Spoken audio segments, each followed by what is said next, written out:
Hey, everybody, and welcome Yo, to the cheers. 17th episode of Variables, streaming live every Friday night at 11 p.m. Eastern Time on YouTube, Twitch, and X. You can find us after the show on Spotify and everywhere you get your podcasts. Tonight, we're going to talk a little 2024 predictions. Cheers, guys. We're your hosts, Fergoli, Pedro's Grow Room, aka Mr. Rosin's Neighborhood, and Superior Buds, aka Superior Buds 420.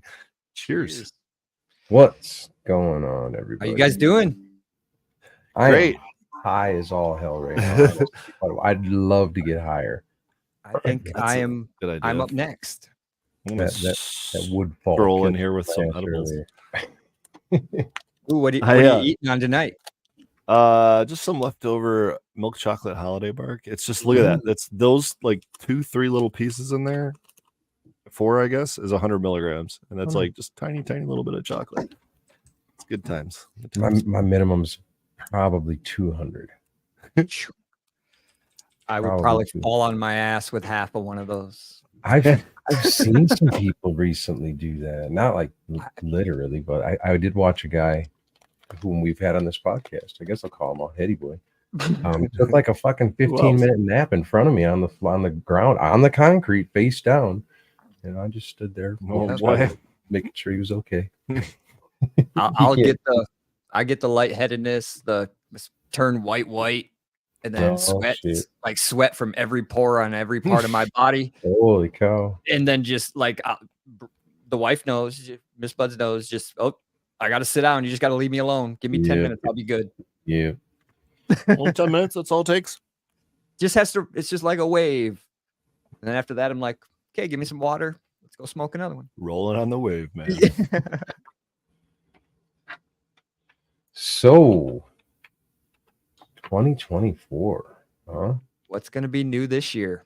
This could prove to be a fucking crazy world outside of the cannabis industry, but inside the cannabis industry. What do we think? Do we think it's slowed down? Do we think we're dying down? Do we think we're building new stuff? Do we think we're progressing? Do we think we got some new products? If I'm only looking at the data here in Michigan and the monthly numbers that come out of the medical and adult use / recreational markets, the sales numbers every month are increasing, but the prices are decreasing. So at a certain point, there will be a breaking point for a lot of businesses in which they will probably be go out of business, be acquired by MSO or someone bigger than them.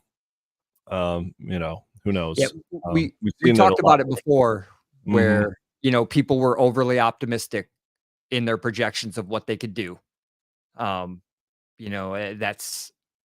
something that weighed on me heavy when we were looking at everything, the ROI, and being cautious, and no one was cautious in their numbers. And we're going to see the result of that, but hopefully we get a stable market afterwards.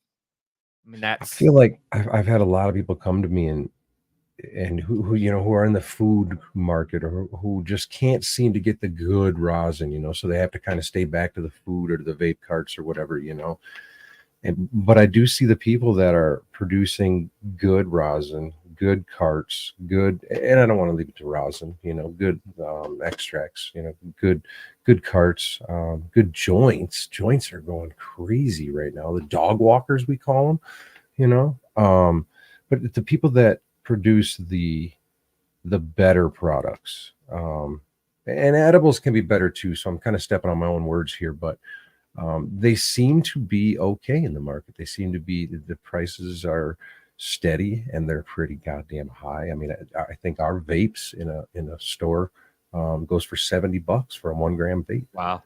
See, that's what I was kind of wondering, is if after you have a race to the bottom, do you then end up with a secondary race for quality, which allows you to get that? That's what I'm, we know that quality's out there, but how would they? That's like a whole shift in your business model, practically, though. It really is. Well, no, I'm not saying that it's the same business that's doing it. I'm saying, does the market as a whole start fighting? Where now the whole market is racing to the bottom because everyone's trying to capture market share.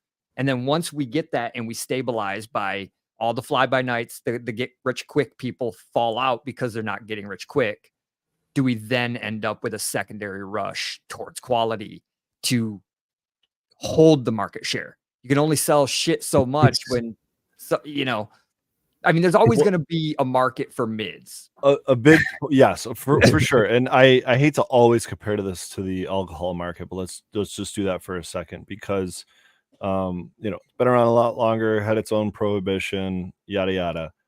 But if I think about the craft beer market specifically, it's not that it hasn't been around for forever, but it doesn't seem to be it seems that it's gotten a lot larger in recent years.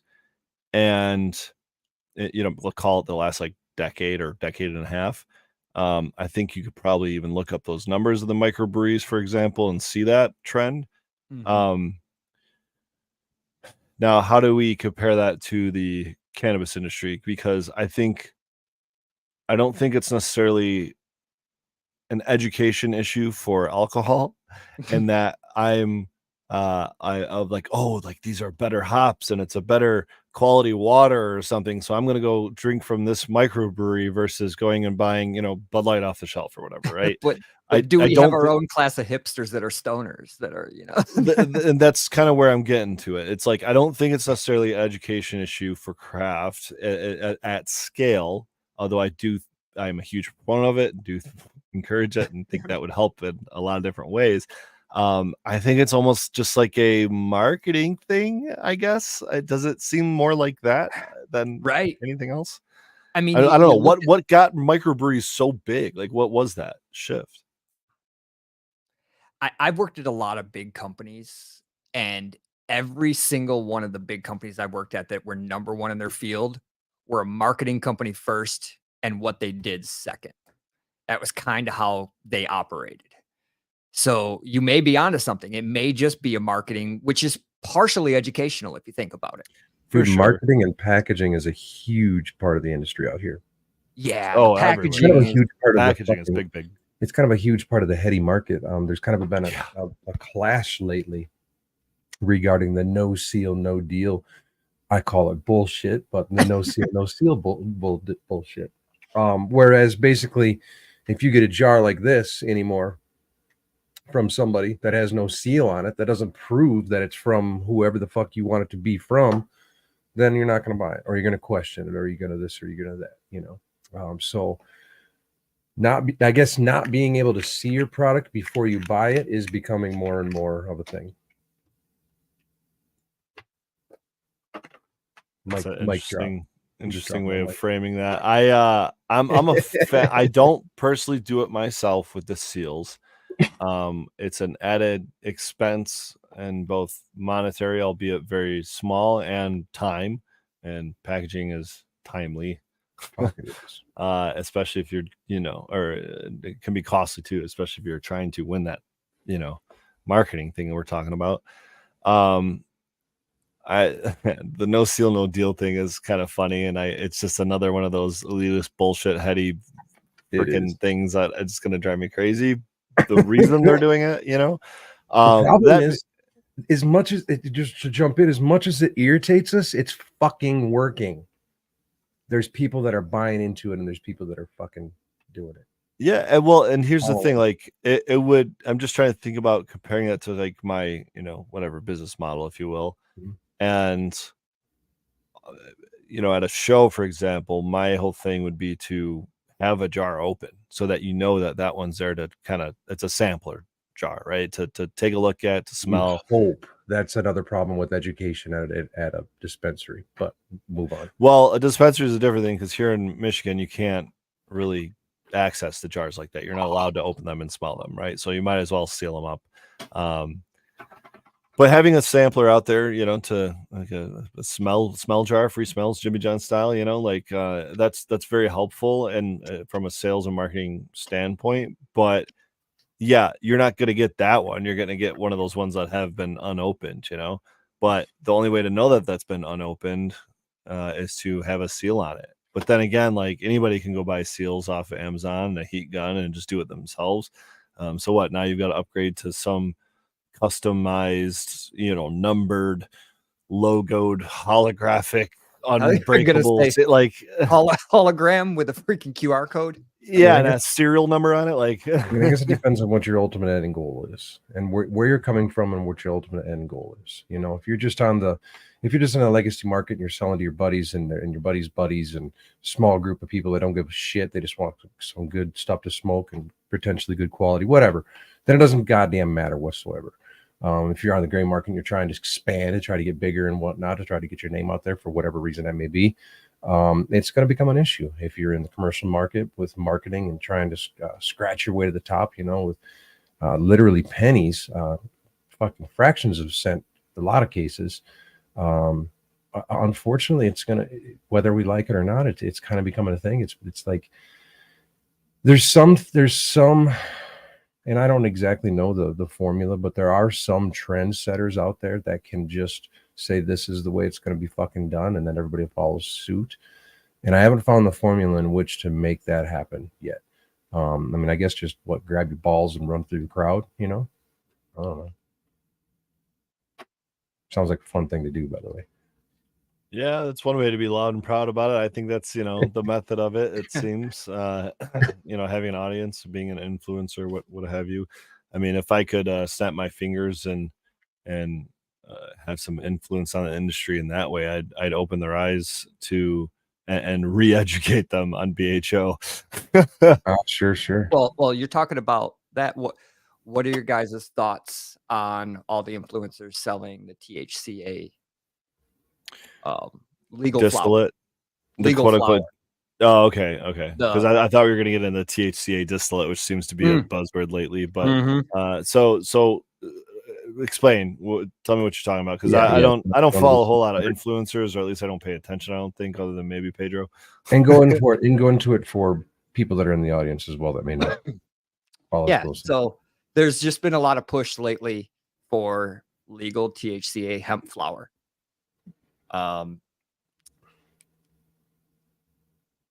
And you have a lot of influencers pushing it now. Legal in all 50 states because of the Farm Bill, so they can ship anywhere. And their thing is THCA. What is the difference between THC and THCA, and why? THCA has the extra molecule, right?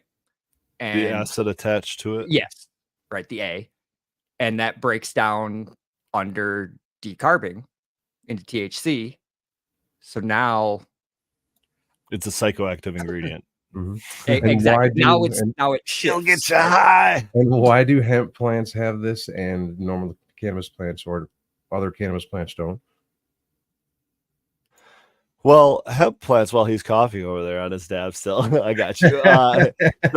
So I believe it's called the Farm Bill. Shit, what was it called? So we passed a bill in the United States a couple years ago. I want to say like 2019, that allowed for hemp to be grown pretty much federally legal.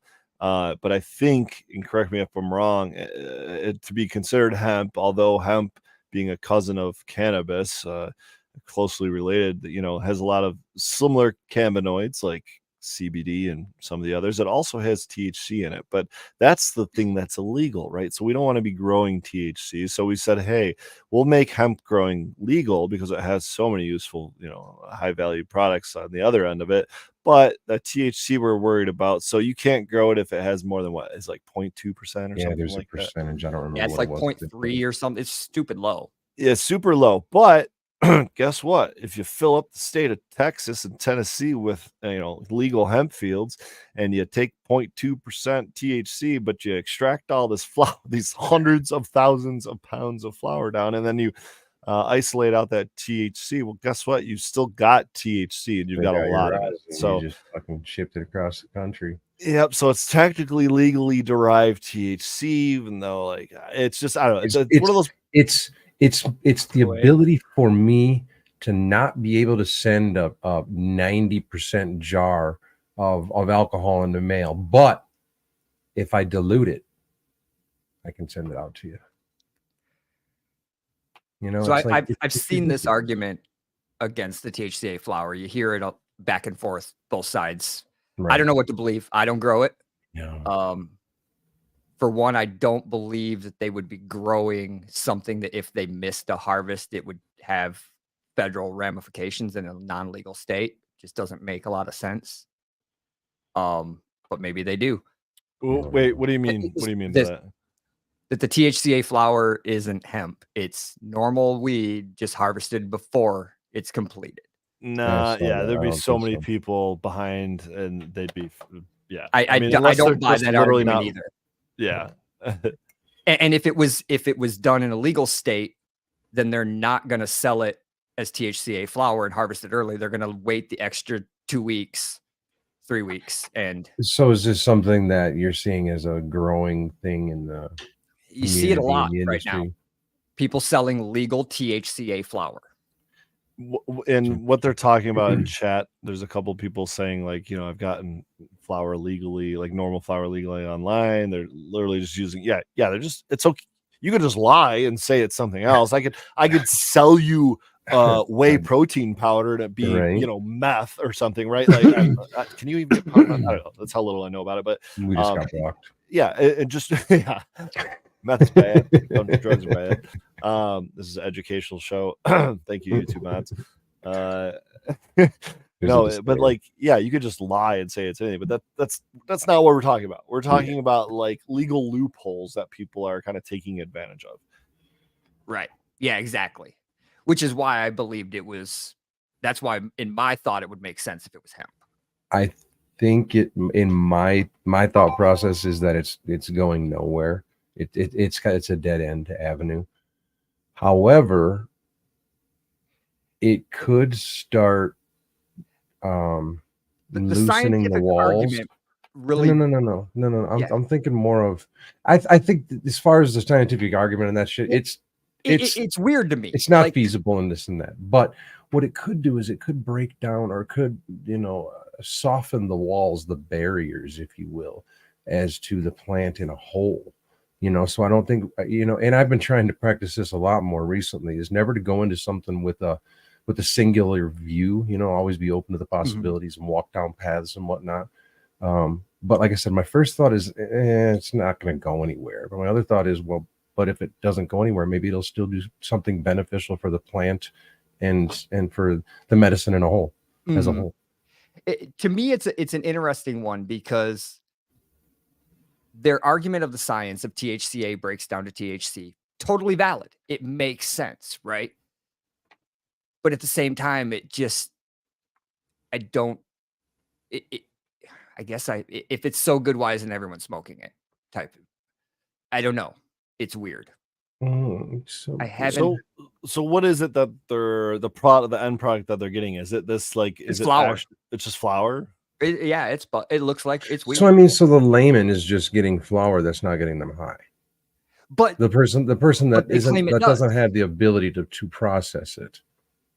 They claim it does. And some of their arguments are valid because if you look at excuse me, some flower dispensaries, it'll have high THCA content.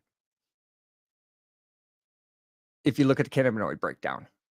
I mean, some of their arguments do make sense. It's weird to me. I can't figure out what side I'm on this one. I really can't. I don't know. I'm absolutely confused by this. I mean, speaking of softening, maybe it's just going to soften the whole. Here's the whole federal regulation.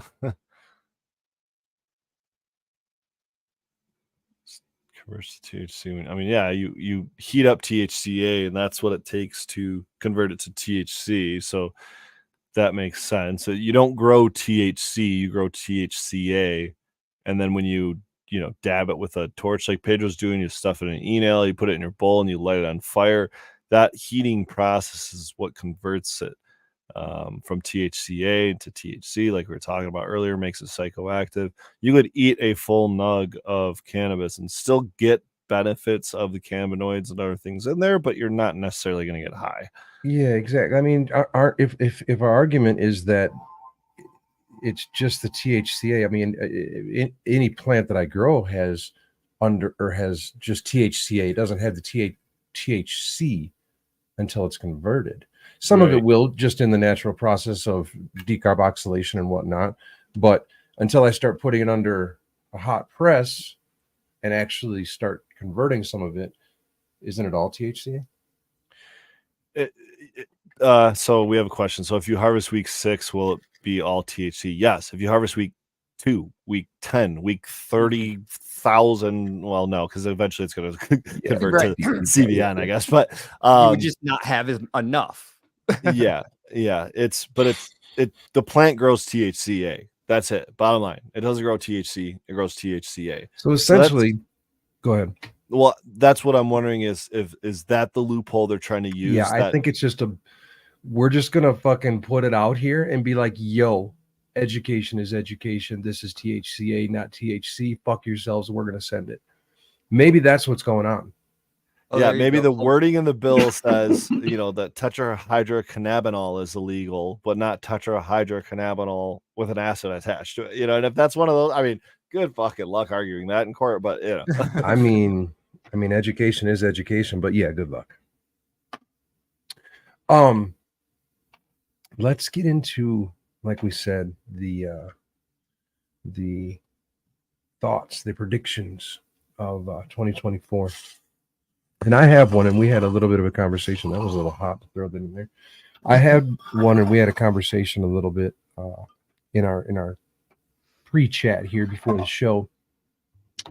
And I think it goes a little bit farther than exactly what we were talking about, so I'll present it a little differently here. One of my predictions, because I come from obviously the solventless side and the hash and rosin making, the concentrate side, more than I do the flour and whatnot, and even more so than the growing anymore.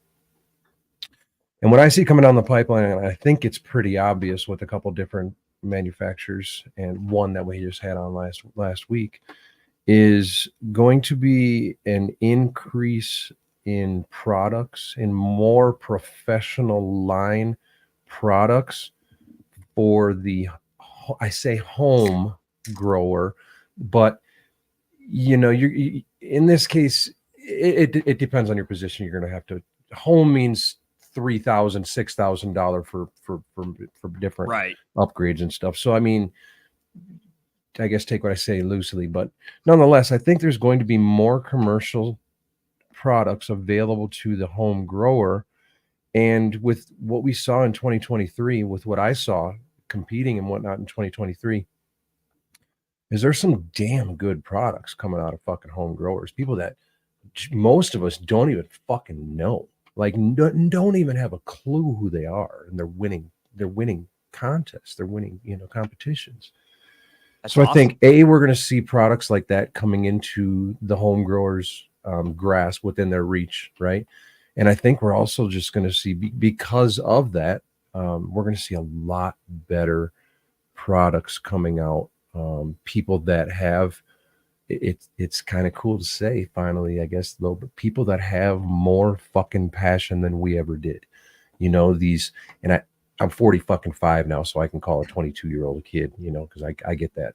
But these kids that are coming out of the fucking gates with just fucking fire, and just making, they just love it, they're like we were when we fucking got into this, but they've got access to all the education. I was just gonna say, the information is there now. Mm-hmm. They're starting a decade ahead of us, guys. They're whooping ass, dude. I take my hats off. So now, once they have access to a stainless steel machine with better water and better this, they're better than washing in their 5-gallon, 20-gallon machines. Water chillers are better. Water reservoirs are better. Sprayers are better. Agitators are better. I think everything is kind of, and it's trickling down, right? It starts a lot of the times. Let's name the names, as it did with low temp. They started out with the presses, but then they were like, well, let's move into washers, and they immediately came out with their Osprey, which is a very, very good machine. No, they got this. Yeah, then there's their new one. So then they just came out with this last week. I think the Osprey is I forget how many gallons. Like 20 or 25K, right? Isn't it? I should know it off the top of my head. Oh, it's for price, yes, 25K. I forget how much or how many gallons it is though for the Osprey. Oh, 75 gallon. There it is. Yeah. But yeah, now they're coming out with products right there for $6,000 in a 30-gallon washing system, which is very similar to a 5-gallon system, just in a 30-gallon setup and a much Yeah. cleaner, much easier to And if clean setup. you're already going to invest in a freeze dryer if you're going to do it right. You know, I Mhm. mean, you're kind of used to buying the. I I don't think kind of it's out really of want the. that. I really want it to. I'm trying not to Fucking buy want it. that thing, dude. I was all pissed off because I just finished my glycol loop, and then they come out with this, and I'm like, come on. We Now we I love gotta. Osprey, so and Yeah. then Pele Polaire is the other one. If you want to bring that one up, Budsy. Which one was it? The Reaper? I got He it. doesn't have Reaper Junior. Oh, he probably doesn't even have it. nothing on the Okay, site for it. so maybe he was Okay. even. I don't know if we talked about that last week, but he's Yeah, got we another did. Show you the system coming Reaper. out. Yeah, it's and a I 30-gallon I version believe- of the Reaper. Yeah, But I with believe that's a top, top-down agitator, I believe. right. So basically the spoon tech, from the top But down. he also mentioned during the show that he was going to offer just the mixer. So if you already have your own wash vessel, Mhm. then you can just add his mixer. Now That's that nice. is what fits for my setup because I'm Sure. already stainless and Well, that I've makes got sense, my I suppose, glycol too. chill. If I can just mount a mixer to the wall and slide that shit up a unistrut or something, I'm in.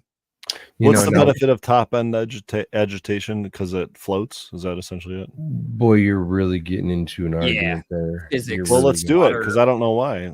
Well, also, I don't know that I Educate me. really consider his top end because a lot of those mixers don't actually they mix from the top, but they have a long shaft that puts the impeller at the bottom. So it's just like bottom.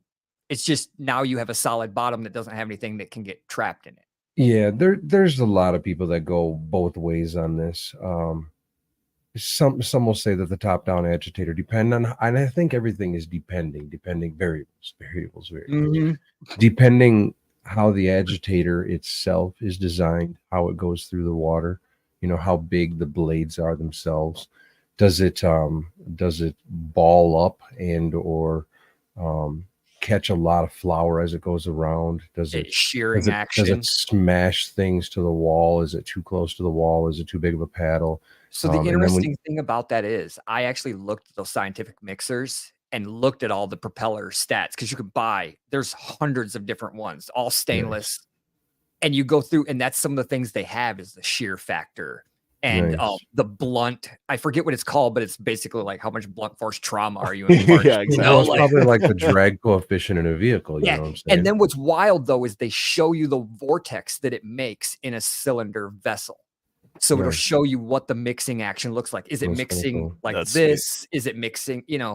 It's wild when you start going down that rabbit hole. Right. And I mean, it's been obvious for years. I'm a proponent of low temp. And their bottom agitator.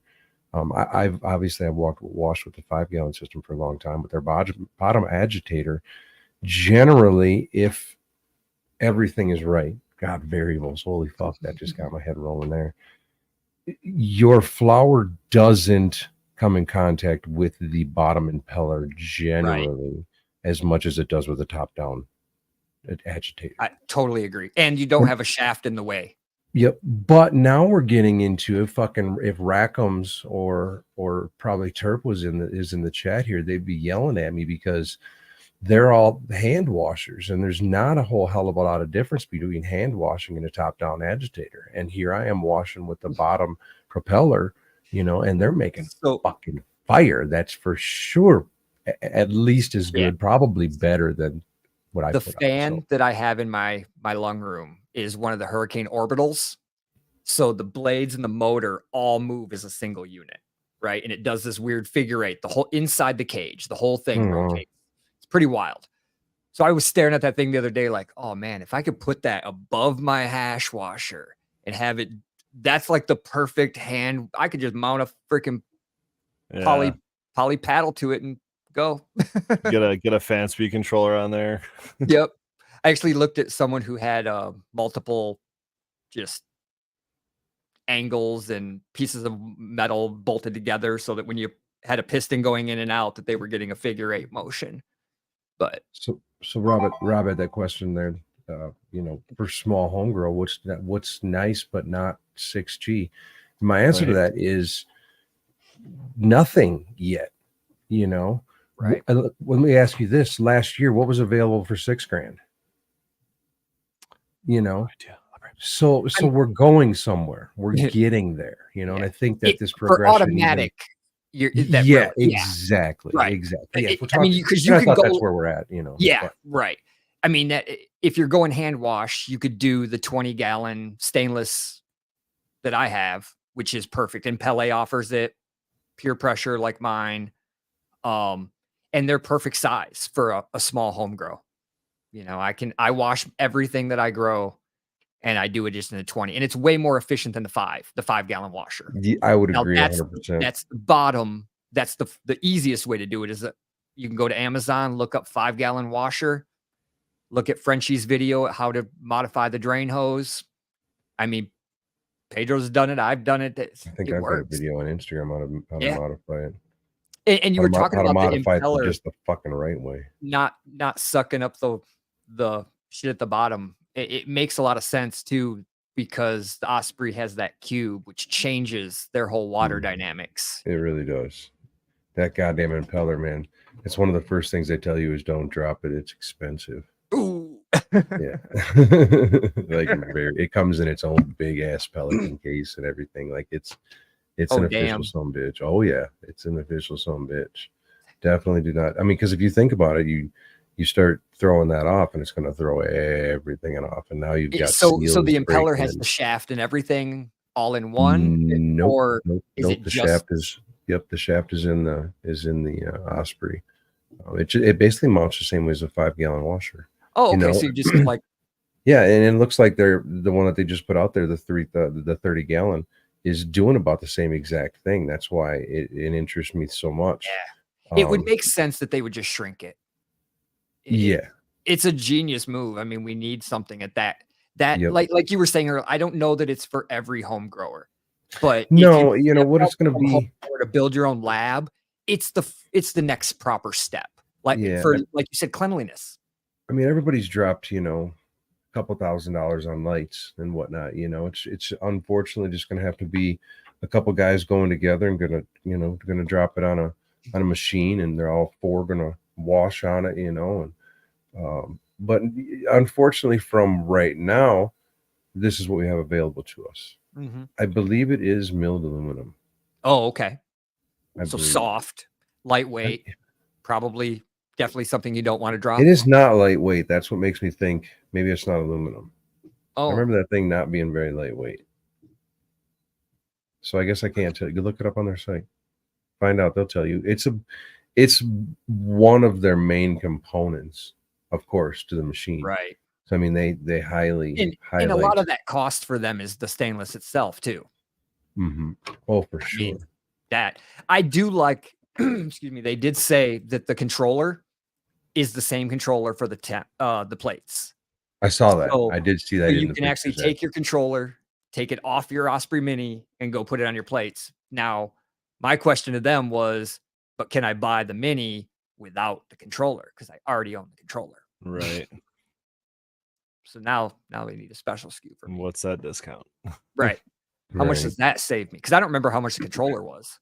I don't remember either. What about you, Fergroli? As far as on the same note, processing at home, is there anything, or does that have a floor? I guess you would say, not a ceiling, a floor at the commercial level, where like anything under the commercial level, people don't do it and or shouldn't do it and or. Well, I mean, I to each their own. You know what I mean? I'm not here to give a legal or. Let me ask you this: on a legal note, can it be done? Can a smaller machine be made for the small home grower? Again, on a legal note, I'm not here to give legal advice, but that's definitely where it all started, right? So, all of the equipment up until a certain point was made for the small home grow because commercial growers just kind of didn't exist to that extent. I mean, they were coming online and everything, but the commercial side of the BHO equipment expanded significantly in the last, nearly a decade now, but really the last like 5-6 years, I'd say. Everything from getting smaller to getting bigger to getting colder to getting more efficient. The engineering has come a long way, I would say. But it's like it sometimes, as superior buds would know, it takes a lot of engineering to make even just the smallest upgrade. That's what I was wondering. Are you at that point now where it's just about efficiency and quality? Like the process is like, is there another level to the process? Do you think there's another? I obviously we don't know it, but do you think So there's for another me, level? for what I do, absolutely, there's multiple more levels, from where I'm at, but that's also a scalability issue, right? So there's only so much I can do right now in terms of keeping scale. I think I've done pretty much everything I can do in terms of maintaining and achieving a high quality, but uh, to make some significant advancement in the process itself would take also a significant investment, and so it's kind of one of those like break even points of where it's just Right. kind of not worth it, right? That being said, at scale, if we're talking commercial level, like there's always improvements to be made, but they're just such minor improvements, and ultimately I think we have the process down, and it comes down to fire in, fire out, right? And so we can make these technological advancements for like CRC and different filtration methods and ways of cleaning up crappy product and stuff, but like that's not really where I want to see it go. Right. So I don't really have an interest in pursuing that kind of even line of thinking. Uh, but I mean, will there be significant advancements made in BHO in 2024? I'm here to tell you no, because there's not enough focus on it right now. And until rosin has its day and the market kind of shifts back and we realize that there's so much weed to be processed that's not going to get put through rosin presses, there will be this probably a reshift or refocus back to BHO. But it's going to be, I think, more on the scalability versus a quality thing. So I don't think that's necessarily where we're going to be putting our What R&D about, money. and this is just me not knowing. What about solvents? Is there any other direction with solvents to go? Because you've got a pretty obviously the process is pretty standardized and it's I mean not standard, but Yeah. The kind you're of doing general very process. certain steps and to get your result. But is there a change that I don't know, almost like is there another solvent that could be used in that process that For would sure. So we've looked at a lot of them, right? Like they've done CO2. I think CO2 is just absolute trash. There's ethanol extractions, and those have absolutely their uses. The hydrocarbon extraction in a closed loop system is, I think, nowadays primarily for just efficient returns. You know what I mean? You could just run so much gotcha. material and get so much Mhm. return out of it in a small amount of time. That's where a lot of that happens. But a lot of that ends up going to a further process, maybe to be ran as distillate or something, because it's just not great material, right? So I think if we're talking about going for scale, there'll be some investment into the size of things and being able to, do more, just more for less. But that's not where the quality is going to be focused. And if we want to Right. focus there, I think we're going to be focused on a lot smaller scale, just because naturally that's where you go with that higher end product. Mhm. Um, I already talked myself out of your question. What was it? No, it's fine. That's that answers it. It was Okay, just I'll take that. If you have to say from a consumption side, as I look for my butane over here, if you had to say from a consumption side, um, be it, let's call it just straight concentrate or flour or edibles or vapes, or do you foresee there being any shift from a consumption standpoint from one to the other?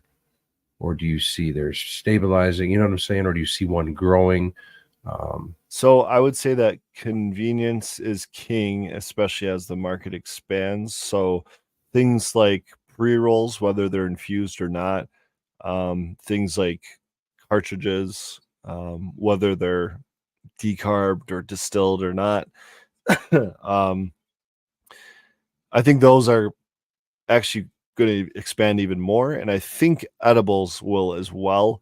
The problem with edibles, and one of you guys brought this up earlier, I think it might have been Pedro, and I wanted to reference a couple, I want to say 2 weeks ago now, Red Center Farms brought this up on a Michigan Bros Grow Show episode about how challenging it is to make like quality edibles in the market because it's so regulated to the point of homogenization.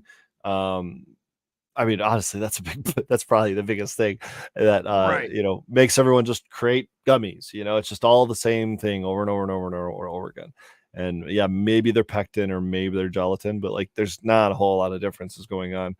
um Hmm. so I think that edibles will continue to expand as well, but then it's like, what type of edibles are we making? Because if it's literally just going to be gummies for everybody for this entire country, then yeah, I guess just keep running the distillate. Just I don't know. Like I don't know how we're gonna innovate with the edibles, um, Hmm. other than maybe like I don't know, like topical patches or something. I know those exist already, but maybe they'll gain market share. That's where my brain went, was topicals. I think that's, if we can start getting more mass adoption where not everyone's getting drug tested and whatnot for everything. Um, I mean, it helps with people's muscles. You've got all kinds of things it helps with, and it's just an easy way to toss a patch on if that's how you want to Well, consume. and that's kind of where my thought goes too, when I consume, I still consume rosin when I eat it, right? So I'll just take my rosin and I'll decarb it. And it could be lower grade quality, or it could be this that I happen to leave out on the shelf for a while, or it could be any kind of quality. And I just decarb it, mix it in coconut oil, dilute it essentially to whatever with a compound that that binds to it, that's easily um, processed by our body nonetheless. Um, and then we take it like a medicine. We put it in a goddamn capsule and we swallow it. Why do we got to be eating sugar? Why do we got Yeah. to be eating all these Well, things? so that's the education versus marketing, right? Agree. Like One. because yes, I agree, it's the way healthier way of doing it, but Mrs. Ferroli just walked in here and goes, "It's like taking your daily vitamins." And that's simply what it is. How many of us took Flintstones vitamins when we were a Right. kid? How many of us take a daily vitamin gummy or some little thing? Like, yes, we could swallow a pill, but there's also like the whole anti-pharmaceutical thing. And there's a lot of like, kind of people just don't like seeing it a pill. They don't like seeing it a syringe. And then you got this basic, square gummy that you can just pop a couple, times a day or whatever. Yeah, it's again, I think it comes down to convenience, right? And yeah, a capsule's super convenient, Pedro. To me, there's no difference except more positive things out of it than a gummy, especially the fact that they're typically a much higher dose, right? Yeah, and that's where I was saying it just comes to the dilution rate. But yes, that's variables. Again, it's just so much regulation too. Like the variables in regulation, state to state, municipality to municipality. Like I will it's say much easier, especially on a scalable size, or on much easier to homogenize. Much easier. Hmm. capsules are. Is that what you're saying? Yes. Well, the oils and whatnot, like I do, the diluted in coconut oil, and now you're gonna take over because my banger's ready, and I'm not doing this. Okay, so here's what I think about 2024 if we're talking edibles and going down this line, and oils and waters and how they don't mix. And one of the things that maybe we'll get to that later, but beverages, guys. Mhm. Beverages still haven't really taken on. There some markets have them, some have made them illegal, some haven't really figured out how to regulate them. Michigan really had some challenges with them. At the beginning, we said no to any refrigerated products, whether it be edibles or beverages. We just basically said no on beverages. There were some massive grows that were some of the first to be licensed that spent millions of dollars creating these beverage facilities to process and produce, drinks, all to not really pan out for years in Michigan. That's one of those kind of untapped parts of this emerging market that I think could be expanded on. And if we're talking convenience, guys, I mean, what's more convenient than a freaking beverage, right? There's no smoke, there's nothing you got to chew. You just kind of sip on it. You could chug it. You could have a little shot. You could have a big gulp, or whatever you want to do. From my understanding, is a big reason that people stay away from them from the manufacturing side is, well, it took a while to get the science down, because if we're creating, like, say, a distillate, right, that's an oil. Oil doesn't mix with water. And another part of it is the THCA or THC, I guess, in this instance, tends to stick to the sides of the container that it's in. And so when you pour that liquid out or drink it, right, maybe 10, 12, 15% of it is still stuck to the beverage cup or whatever device it was transported in.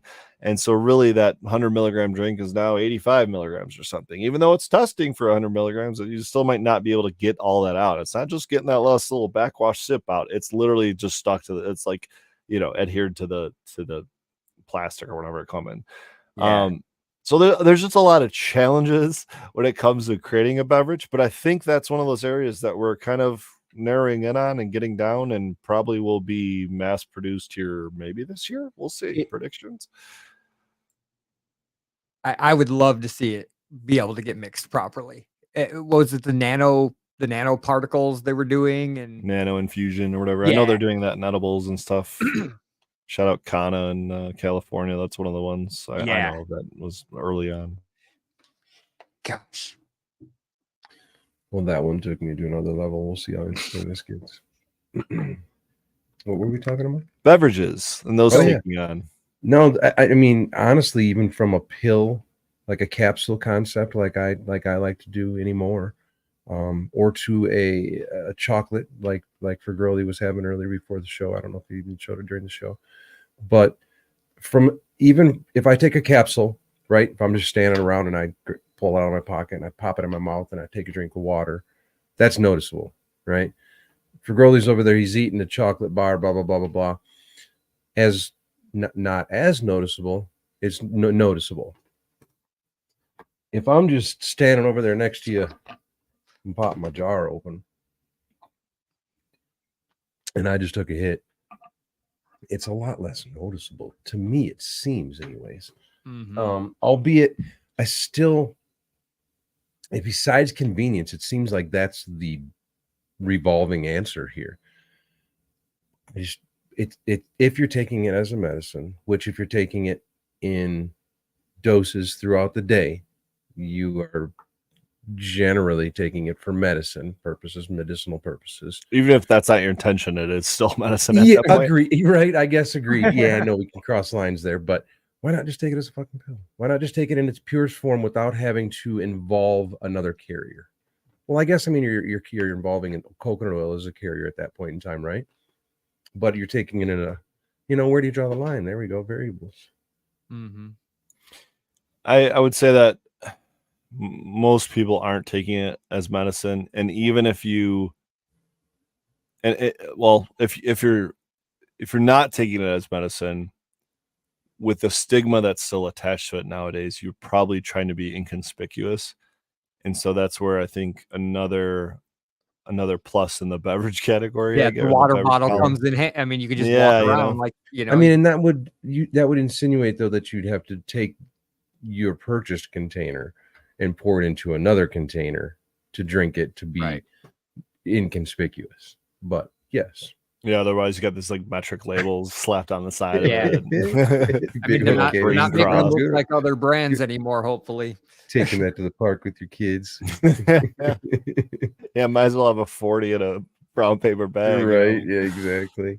Uh, So I mean, so I mean, on that note, if we're walking out of a dispensary, you know, with an edible or with a joint or with some concentrate or with a capsule or with a liquid drink, which one is the least inconspicuous to use in public? Straight out of the dispensary, you know? It's definitely the beverage. well, I actually would say probably I mean, if we're I don't know how many people are buying capsules from a dispensary, but that's going to be obviously the most inconspicuous Oh thing. yeah.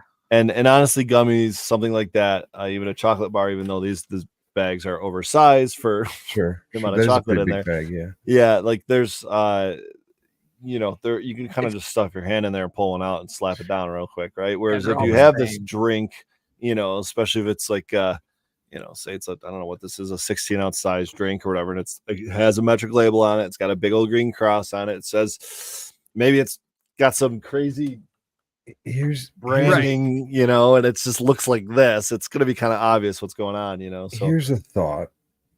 Have we, as much as we, in whatever small group we have here, realize that this is a medicine and use it as a medicine and whatever, like we're woke, whatever you want to fucking call it, right? That's a funny term. I don't think I've ever used that much. Do you think that people just haven't turned the corner into realizing that it's medicinal? So the chocolates, the gummies, they're fun. The joints, they're fun. They're, it's fun. We're getting high. We're getting fucking stoned. It's all fun.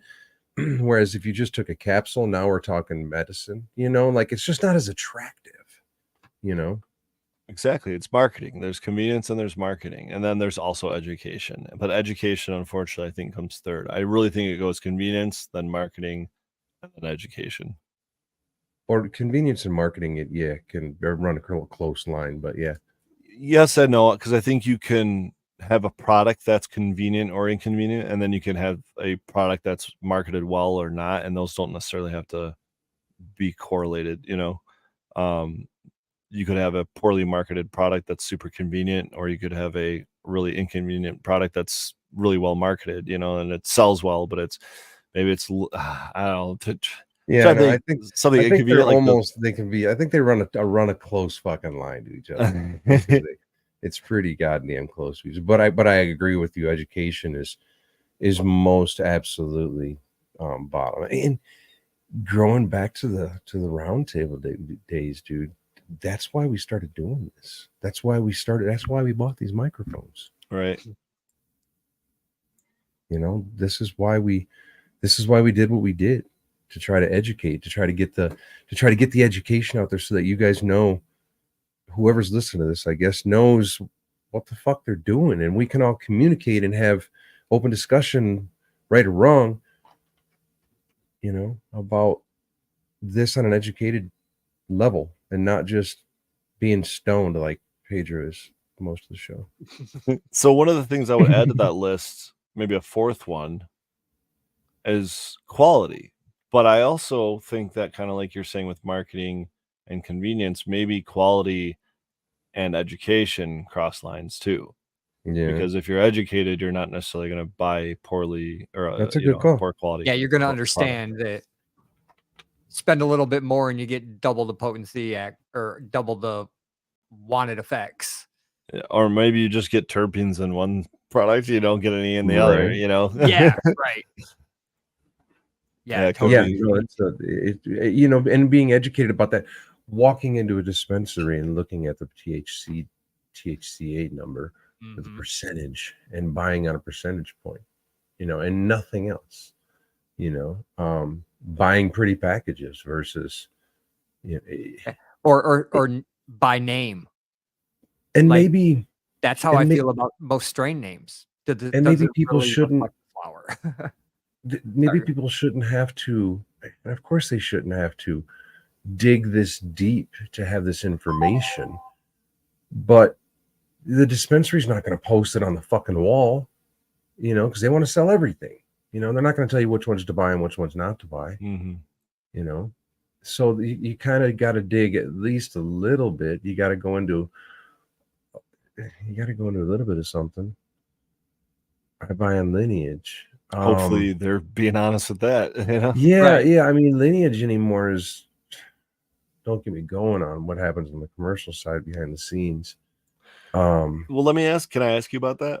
Because I just had this discussion in my weekly meeting this past week, this current week, I guess. And one of the things, it seems, to my understanding, is that with like a metric facility, once you bring in a cultivar and it's named something, there is not a point at which, whether it be cloning, whether it be harvesting, whether it be drying, curing, packaging, whatever, there's not a point at which you can rename that strain to something else. Correct. And if you do, at least here in Michigan, you're going to get fined for it if they catch you. Correct. Unless you breed with it. And then you can. Fair enough. But that's not that. That's not yeah. that cultivar anymore. Yeah. So go ahead.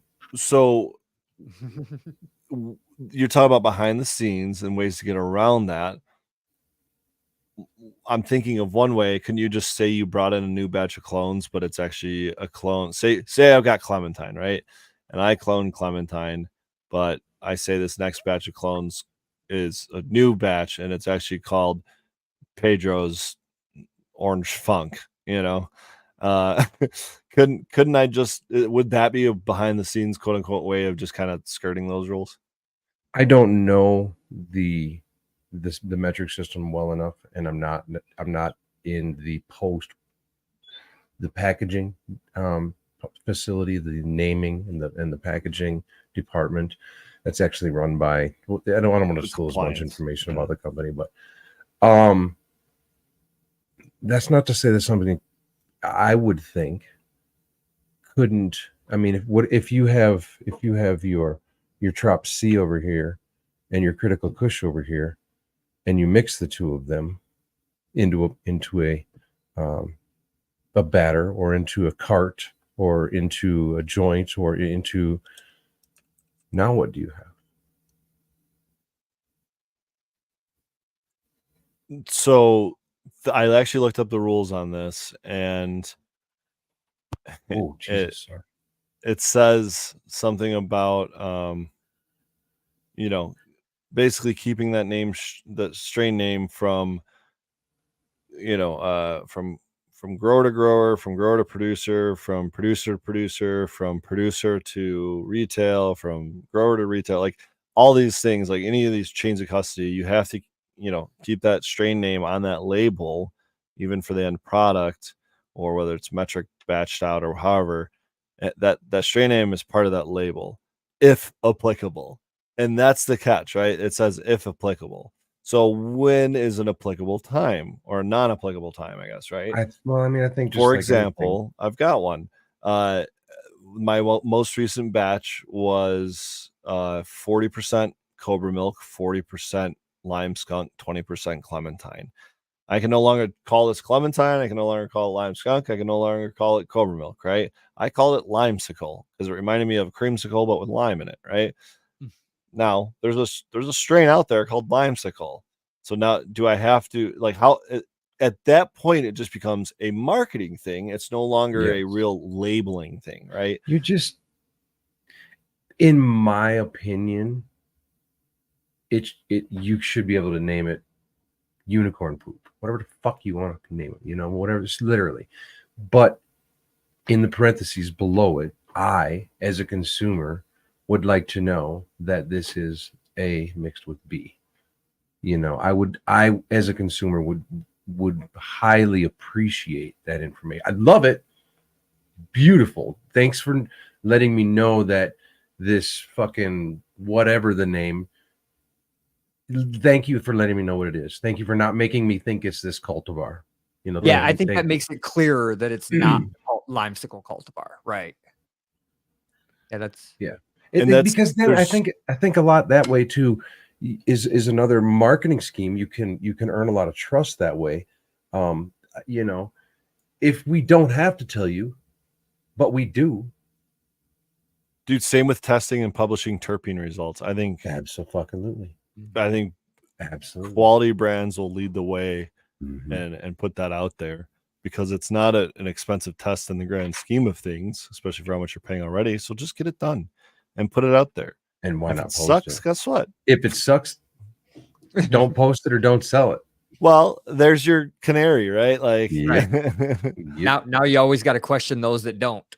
Yep. Now your balls are in line. Yep. Yeah. exactly. Exactly. Whoa. All right, my turn for a dab. Your turn. Oh, damn it. I was going to. Did you just So do what that? else? We got consumption. We got okay. Let's go growing. Let's go grow. Do you think there's anything? Be it. Let's keep it mostly on the personal side, because I think that's what the majority of our audience is. Do we think that there's anything on the smaller home grow side of things that may be new and or change and or go away and or whatever in 2024? Well, you guys remember when 315 CMA just came out? And it seemed like that was really a light for Right. growers, like home Mhm. growers, even though they, got utilized at the commercial level for sure as well. I think we're gonna see a handful, probably not a crazy amount, Think you're but gonna a have a handful of lighting race? just a handful of really high-end lights being created for consumers at our scale. And again, look at that rosin thing we just shared, right? I mean, $6,000 is. I don't think everyone that's growing weed in their basement is just going out and spending that to get a washer, right? Right. But I think that there's gonna be plenty that do, and I think What that's what we're is gonna a see. high-end light? I think it's gonna be something stupid efficient. I think it's gonna have some versatility in it, whether that means it's like modular and how many bars it has, or modular and the maybe the spectrums you can have, or it's Did you just happen? Oh, go ahead. well, I was just gonna say, or maybe something where it's like, something as simple as being like daisy chained, or the way the lighting controller is hooked in, or something like that, where it's like, yeah, it's just convenient for like small growers, but it's also high end tech that you're probably gonna have to probably pay a little bit for, but it's Right. still, Have having you come. seen Miami Oh, Mango's modular light that they posted? I have not. I'll It pull it up mounts though. on a unistrut. You buy single bar at a time, mounts on a unistrut. You daisy chain them together. sure. Fully tunable with the Trollmaster, of course. And then he also has the intra canopy lights that they've been talking a lot about. Green Gene posted about them again today too. I've been in the game of the light race for a long time. I mean, that's was a big part of who I was for the longest time. And I'm not even going to get into the sponsorship and the naming and whatnot, but the lights that I run right now are very modular. You can actually control the spectrum. I actually have mine set up to do sunrise, sunset.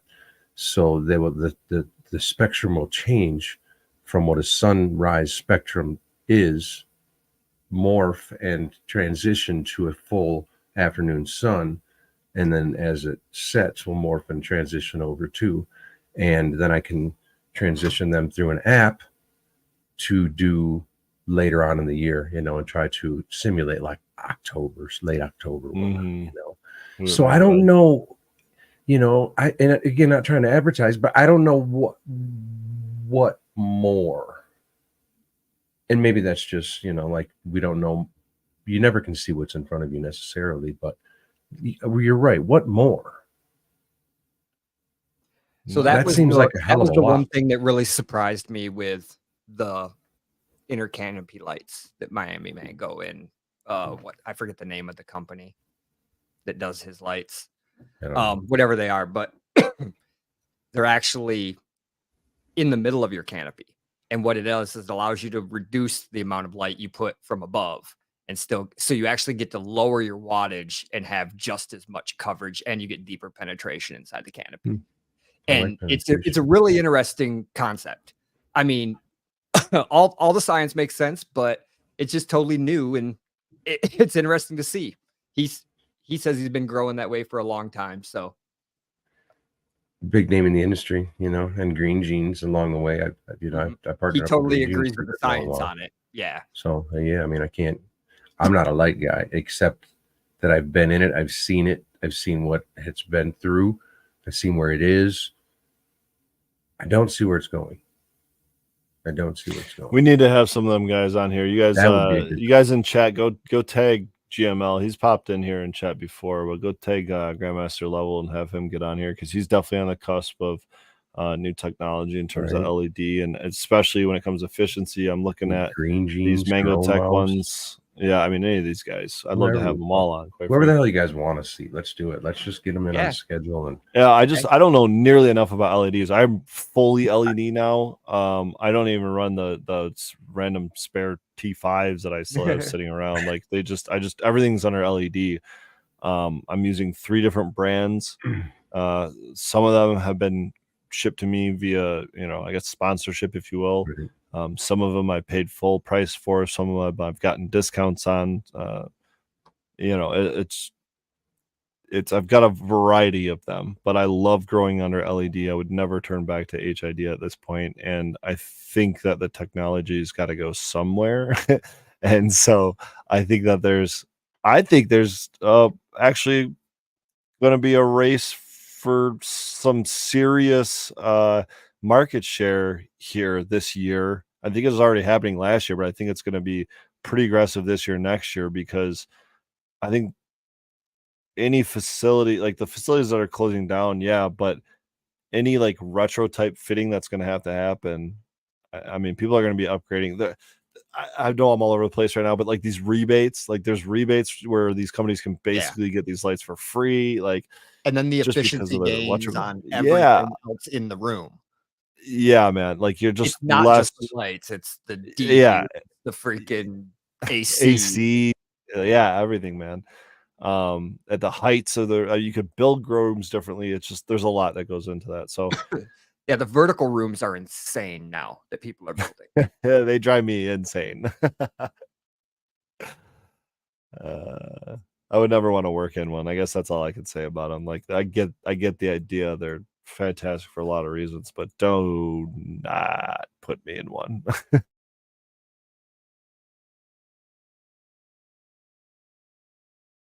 I'm dabbing over here. Don't look at me. I was Superior's recovering. Sorry. feeling it. Yeah. Just over here popping chocolate. Yeah. Yeah, I think this is a pretty inconspicuous way to consume cannabis. Yeah, yeah. Big old torch gun. Yeah, okay. So someone just mentioned greenhouses and chat. I haven't even read this comment yet, but that's something that makes me wonder if we'll see any progression there as greenhouse growing, because I mean, talking about efficiency, what's more efficient than a freaking greenhouse, Yeah. Yeah. Look at that cloud. We lost you for a second, Pedro. Holy smokes. Light depth greenhouses are freaking awesome. Dude, that's what I'm saying. Yeah. I hear there's I hear that there's a lot of talk about differences between a greenhouse and what do they call the other? A hoop house.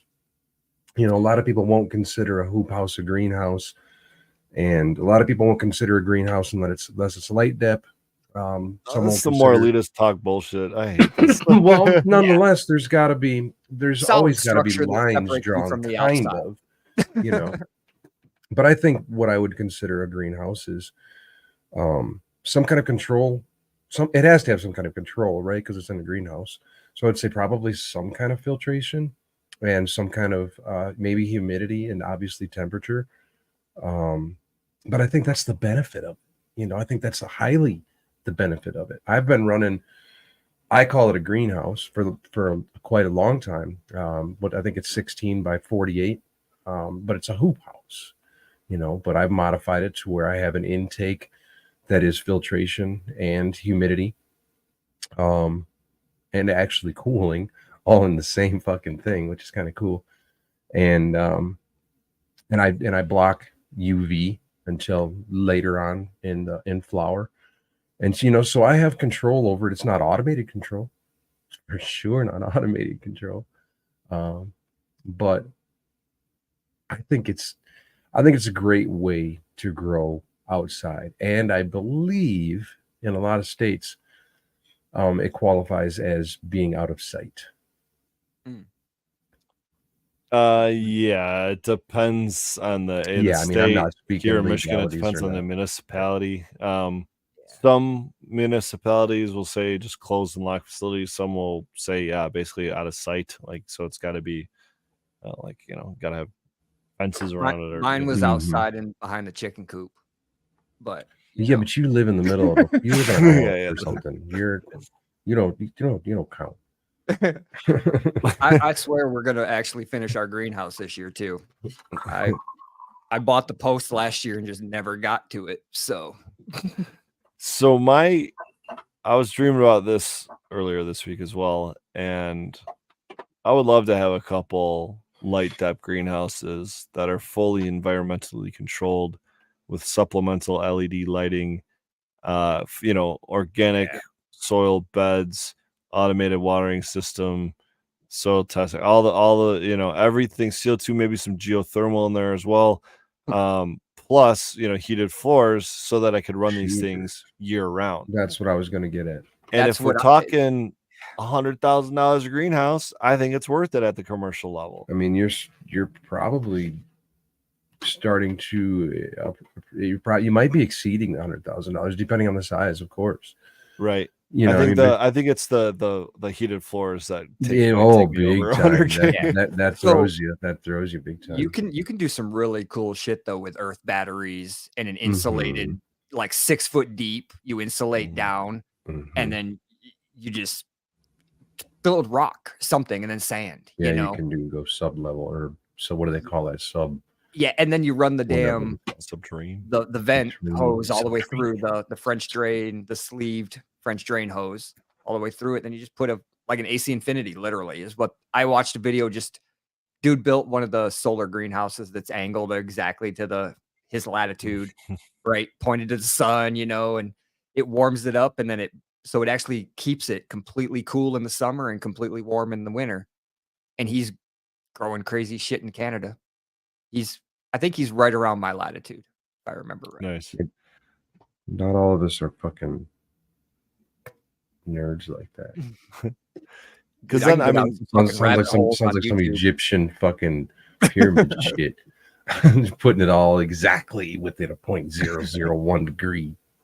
Yeah, no, mine went because like there used to be a road on my property, and we built a chicken coop there, and then the chicken coop was just facing that direction. I don't know why. We just did it that way. And now I have to build a greenhouse on the other direction. So I don't know which direction I'm facing. It might not be the sun, but I'm building a greenhouse there. Sure. As long as there's sun. Yeah.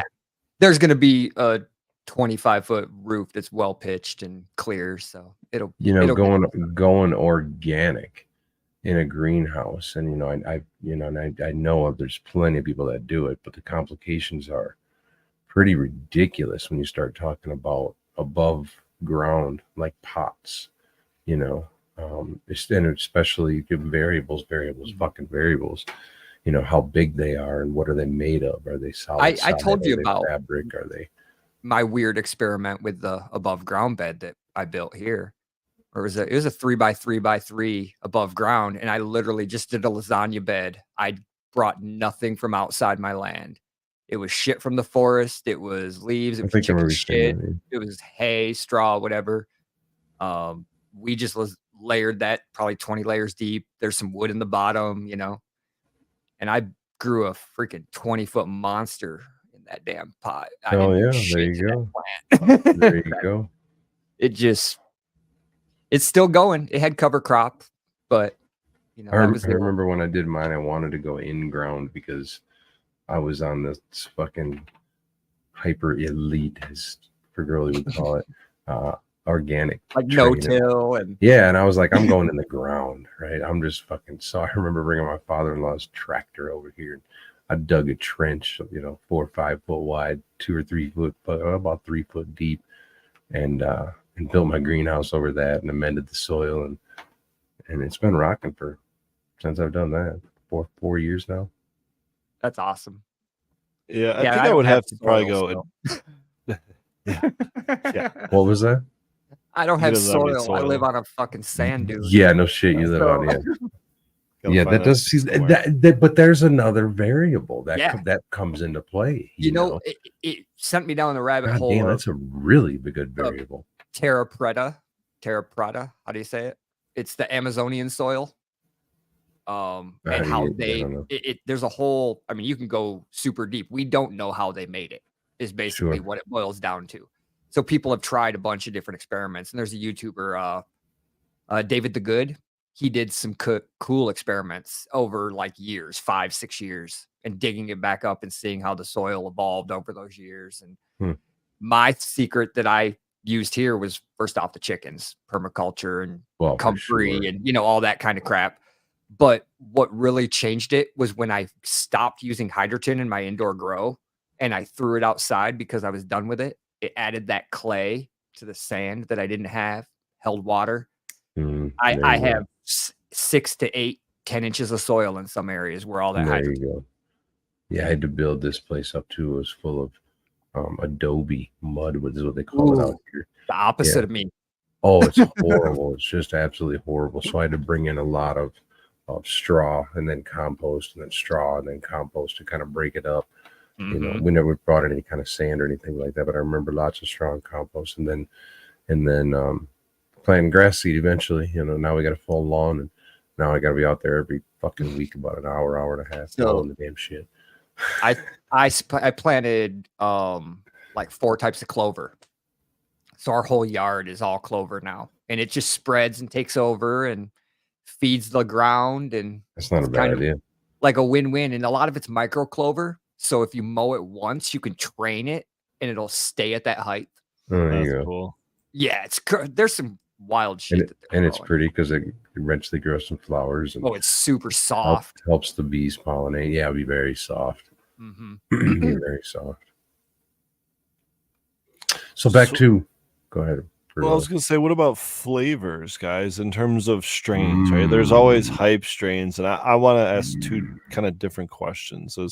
One is what's going to be the hype, and I know it's hard to like predict it, like runs tough. Before runs came out or something like that. Right. But if there's maybe a strain that you guys have heard of that you think is going to get real big, or B, is there just a certain flavor profile that you think is going to come back? Because I thought last year was going to be cherry, I think was my prediction, and it didn't really swing anywhere. So what about this year? But I wish skunk would just come back. Well, I tell you, I feel like fucking 2023 was full of orange. I don't know why, but whatever competition I went into, whatever table I sat at, was something orange, troppy, lemon. They had that high lemonine. I like sweet fruit as much as possible, but I mean my preferences don't really come into play here. I've heard a lot of people at this point in time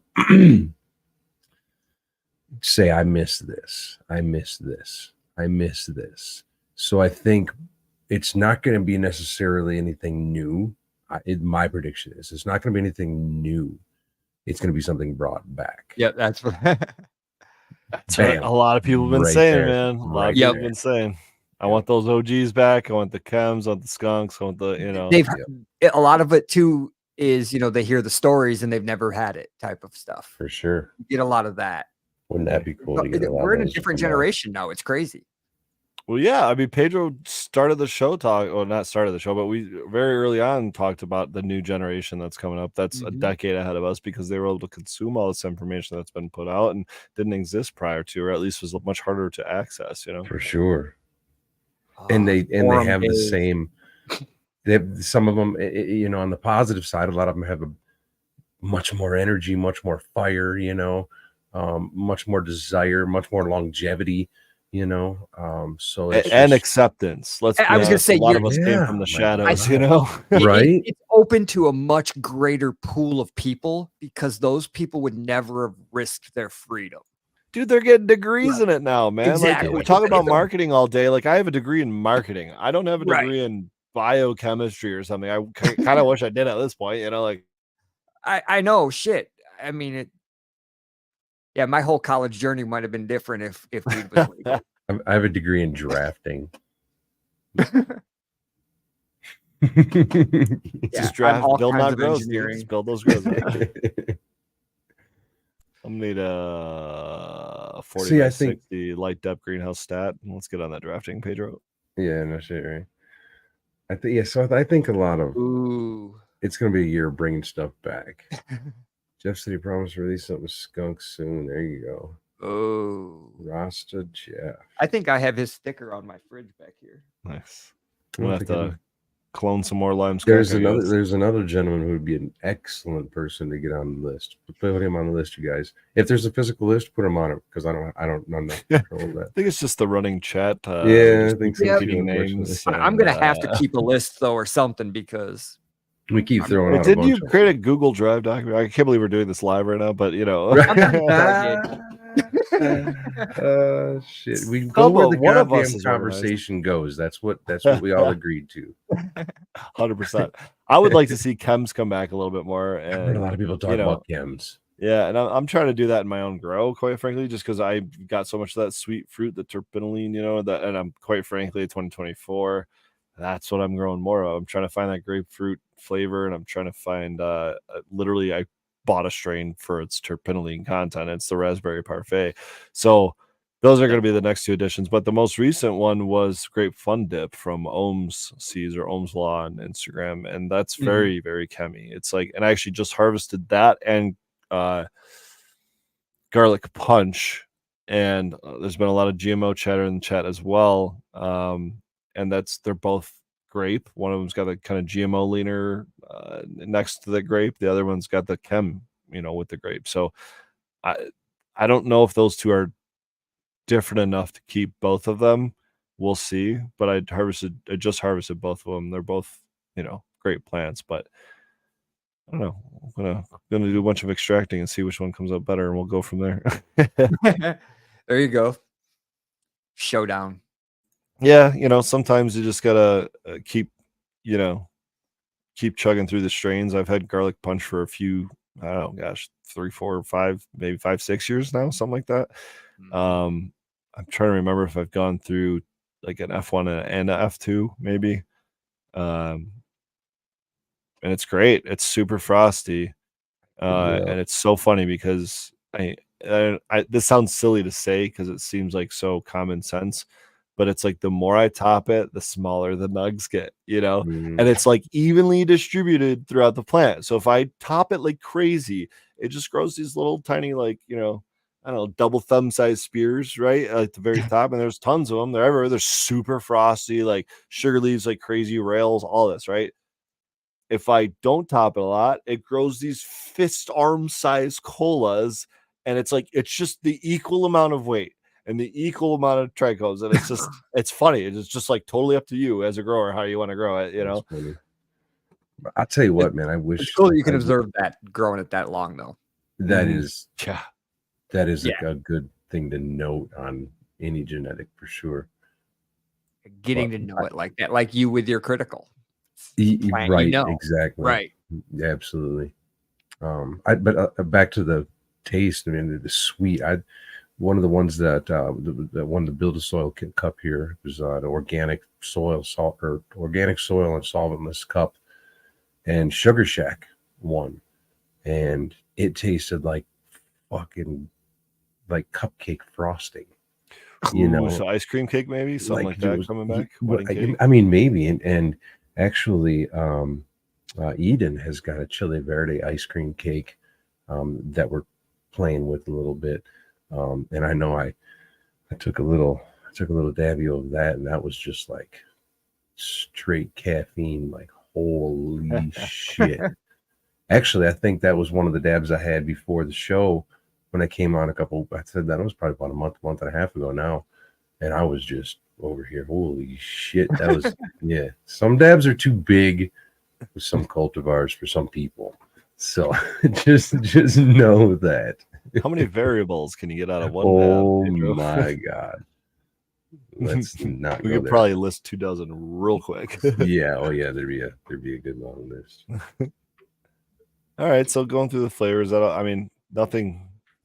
Is there, okay, I got a question for you. Is there a strain or a flavor profile you'd like to see die this year and not come back? And I'll be honest, I know it's not huge really anymore, but I'm so sick of runs and just the thousands of variations of it. I've never grown it. I've Yeah. rarely even smoked it. I still see it out there, and it's it's a new name every time. I feel like it's one of those ones that like people are just naming us, and renaming rather to something runs. It's just like let that one die. But I think it's on its way out anyway, so maybe I'm too late on the kicking it on its way out. yeah, hitting its ass with the door. Can't think of any off the top of my head, but any of them at that level automatically need to go anyway. That's just Yeah, I would say personally for me, when everyone starts Yes. breeding it with everything, it's like, all right, Well, that's GMO. yeah, it's just I'm sick of That's GMO. I mean, GMO's been overdone more than I think any other strain I would I've say seen so. in my Probably. growing career, at least. Probably. For me, I don't have anything that I want to see go away. To me anymore, I wash for the West Slow Collective over here. He's north of me some 15 miles. And he gets into telling me the genetics of each one of them. And by the time he's 3 or 4 generations deep, I'm like, what the fuck? Like, what are we even, how far is this the Bible? Like, how far do we have to go back here? This is a little well, until we get to the pedigree important papers. one. Yeah, like skunk or like like something that you're gonna recognize. So it's for me it's flavor. Because to me, I've found a lot of them that I think a lot of consumers come into the market, they expect peanut butter breath to have some kind of a peanut butter. They expect Oreos to be a little sweet. They expect Sugar Shack to be sweet. They expect, they have certain expectations. And when that flavor doesn't meet that name, which a lot of times through 99% of the time, 100 if it's coming from a dispensary. I can't argue. I'm just kidding. Well, I mean, it's a joke, but jokes come from reality. Where the fuck was I going that? So I don't. It's flavor has to match the name. It's a very confusing thing for somebody coming into the new market, and I think names are just a fucking label anymore. It's just like I wish that we would X2 get away if you from wanted those to. names. I wish we had a better system. I know it's so hard because what was everybody that? wants to know where every genetic came from, and I think maybe that's inherently the problem. Like, why can't I just call it this now? Yeah. I mean, if you want to go buy the Bible, go look for it yourself and go look. But it's this now. I don't know. In Michigan, growing up, my weed didn't have fucking names. And as I got older, just randomly, I started getting told, well, it's this. I don't care. It's what you're selling. So it's what I'm buying. And then as it went on, options. We got options now, bro. Yeah, now we have options. And now I wish that those names didn't sound like they sounded back in the 90s. I just wish, like GMO, at least if you know what it means, you kind of get an idea. Well, sorry. No, that's what I appreciate about a lot of the strains I grow, and I've never named or renamed any of my strains. They've always come from the breeder. Even when the breeder has renamed the strain, I've just followed their direction, and I'm fortunate. That's on their plate. Yeah, I mean, really, I mean, ultimately it is, man. They're like that's their art, so who am I to like call it something other than what it is? Right. I'm very fortunate that clementine tastes like an orange, like Lime skunk tastes like skunk mixed with the lime juice. That garlic punch tastes like GMO mixed with grape punch or something, a grape, Yeah. I don't know, juice, I guess. Cobra milk, I don't know what a snake tastes like, but it's definitely like a Fruity Pebbles cereal milk flavor. Like there's definitely a milky creaminess to it that stands out more so than or is in its own category. And I haven't really had too many strains like that. I know obviously cereal milk has been bred, with a lot of different strains, but I think that's its own category that might expand a little bit more here in this year. We'll see. But yeah, the naming of the strains, if it's named Detroit Runts, I have no idea what to expect out of that. Yeah, that's what I'm kind of getting at. I don't have a problem if it describes it, but the further we went, the further away from that I feel like we've gotten. There's just a lot, like you said, there's renaming of things, so then you don't really know what it is, and then there's random names of unicorn poop. This is what happens when we allow artists to run businesses. Yeah, when marketing gets the name cuts. Yeah, or we let the marketing department just run awry with no one checking them, and it's like no coordination between the marketing and the manufacturing departments. It's just like I get it. It's fun. It's a lot of fun, guys. It's fun making up new names. It's fun creating a word that but at a certain point, you got to call it what it is. It's a bud that was grown by Lake Superior, like it's Superior Buds, that tells me what he is, I know Fergoli doesn't do that. There's obviously some history behind that name, but that's why I put a plant in the logo. Now that's why I wish, for a while, Leafly tried to do that new system where they had like the boxes the pie and the chart or colors, whatever. and that it had like it was like a symbol that you could look at and you could kind of decipher the basics of what it was. I wish we had something that was simple so you could understand, like, oh, I like things that are in this color family, or I like things that are they even trademarked their colors for indica, sativa, and hybrid. Oh, really? And if you were caught using that color scheme on your packaging, they were sending you cease and desist letters. They should be open. They should have created an open. Encouraged it, right? Yes. Or yeah. You need some sort of open source standard. Someone that's. Go ahead, Pedro. And what if you take the same cultivar and grow it in 5 different microclimates? One is grown in. I think that the lab results should determine what the symbol looks like, though. Like, I think that's where it gets to. Yeah. Because my point was, you can take the lab same results clone. can tell you.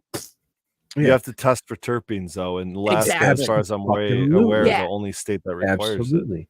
Because you can like my point was, you can take the same clone and grow it in 5 different microclimates, and it's going to taste at least minimally different, potentially 100%. Might even look different. Yeah, it might most likely will, because of stressors phenotypic and expression. fucking holy shitload of variables. But so then it's all got the same name, right? But now everybody. That's the issue. Now when somebody comes from Oklahoma and then they go out to Cali, they're like, wait, that's not what lime skunk was, or that's whatever the X name. That's not what I remember. So that's why when I start getting into explaining things, I try to explain them more on tastes, and tastes and effects more than anything. But then do you think that here's more variables? Do you think that what tastes like oranges to me tastes like oranges to you? Or do you Can we think see the same color red? Exactly. Dude, I'm colorblind. I love this type of argument. Yeah, and right. And are the flavors the same, and is the high the same? Yeah. And the answer is no. Right. And then different for everybody. The genetics as well. You have some like newer crosses that aren't as stabilized, and they're going to express 50 different ways. And then you got something like you are talking about for Girly, where you've got a lime skunk that comes out lime skunk. Well, and And I now chose between 2 different phenos. I hunted a Oh. pack, right? And there was different phenotypes in that pack. Even One it of them was much frostier, one of them was more voluminous, one of them was more lime, one of them was more skunk. Ultimately, I had to make a decision between the 2. Mhm. It just similarly, I had someone DM me recently, "Hey, is this the pack of clementine that you popped?" Yeah, but guess what? That was 8 years ago. So the pack you're buying today Yeah. is probably gonna be significantly Mhm. different, if not just a little bit. And so I'm not gonna sit here and claim or guarantee that you're gonna get anything anywhere close to it. Um, w Whether that's the structure or the production or the frostiness or the flavor profile, which ultimately I think we're going after when it comes to that strain. Yeah. Mhm. I think that here and again, the education, just knowing that you could buy at one, you could go in and you could buy, like we're always using lime skunk, so let's go with it. You could go and you could buy lime skunk one time, then you can go in and buy lime skunk the next time, and it might not be the same thing, even if it's from the same fucking garden, because Yeah, there's variables to be had there as well. bro, Mhm. maybe they hired a new head grower and he decided to change the humidity or the temperature or the dry time or Maybe they something. had Like some, maybe maybe there's some maybe pest he's just pressure. harvesting the crop from the previous grower that's been there for 10 years and all of a Maybe the sudden he just lights were too intense. Maybe bro, they like weren't there's intense so enough. many Maybe Yeah. things. the soil was hot. Maybe there was too much calcium. Maybe there was too Maybe someone tripped over the fuck. dehue. Yeah, right? No shit, dude. No shit, dude. I mean, the Oh amount my of times God. dumb shit happens. Yeah. Absolutely, man. It's Absolutely. So, yes, so just knowing that, when you go in and it's not quite the same thing. I mean, I hate to use the dispos here because for the longest time I was, I'm kind of on both sides of the fence right now. But I guess for the general public here, it's dispos. We can't, using this speech, we can't figure in the variable that they might just be calling it whatever the fuck they want to call it, right?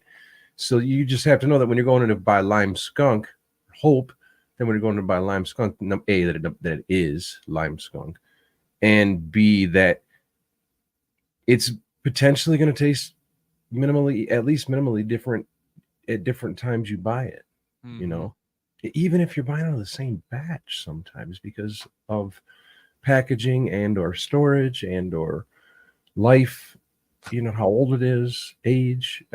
Yeah, seriously. So Harvest many. dates are huge with Yeah, dispos. yeah, absolutely. And it's not like they're gonna try to give you the freshest stuff. They're trying to move the old stuff. So Yeah, Oh, this is a right. perpetual old shelf type deal. I That's ain't just gonna like get that grocery cobweb. stores, man. They stack at the back. well, Yeah. and I don't want to shit on all. I don't want to shit on all dispensaries either because a lot of dispensaries, I think that's what's starting to be. There we go. I think that's going to be starting to become a thing here in 2024. Is more of the education on the dispensaries level, so they won't have a surplus of X amount of or X concentrate.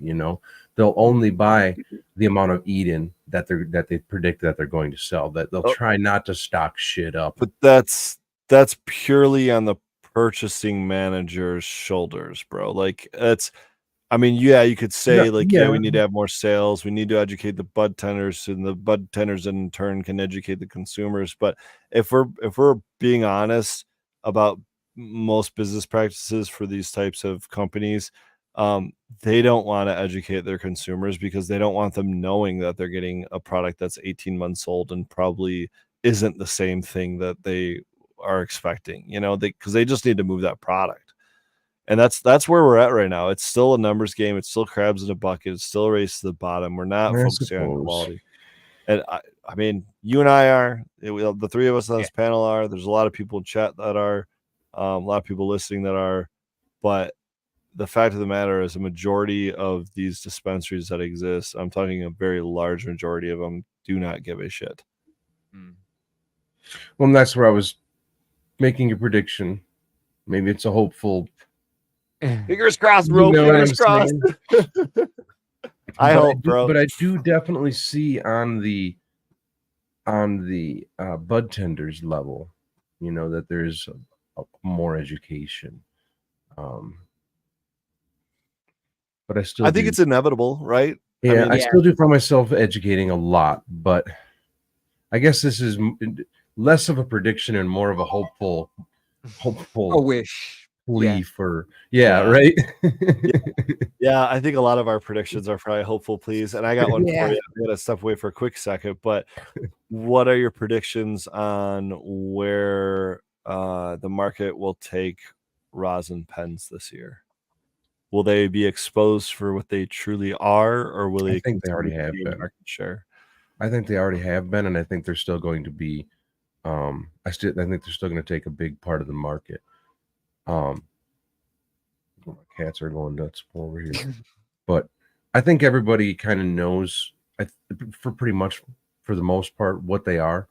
And what it is decarb rosin, because it has to be in order to be, unless it's mixed with some kind of with something else in order to make it more viscous. It has to be decarbed. So I mean, you're essentially vaping decarbed oil, and then we start talking terpenes and everything like that. And it's always been kind of my dislike for carts. When I first started pressing rosin, I first started turning it into carts. I was just like, oh, you guys are killing my rosin, blah blah blah blah. But then sales were just through the roof, and people Right. were just That's loving them and buying more and more and more and more. So then there came the convenience level. So I think at the end of the day, you're consuming the same thing at the end of the day, as far as the THC THCA conversation. As far as the terpenes, variables again. How was it decarbed? Was it decarbed in an open jar? Was it decarbed in a closed jar? Was it taken decarbed care of. was it decarbed under controlled condition? Was it monitored during the decarb process in order to be pulled at the right time in order to preserve as many terpenes as possible? I mean, there's so many different variables. Nonetheless, the prediction that it's the convenience level is undeniable, and it's still just kind of going to go through the roof as far as I'm concerned. I agree.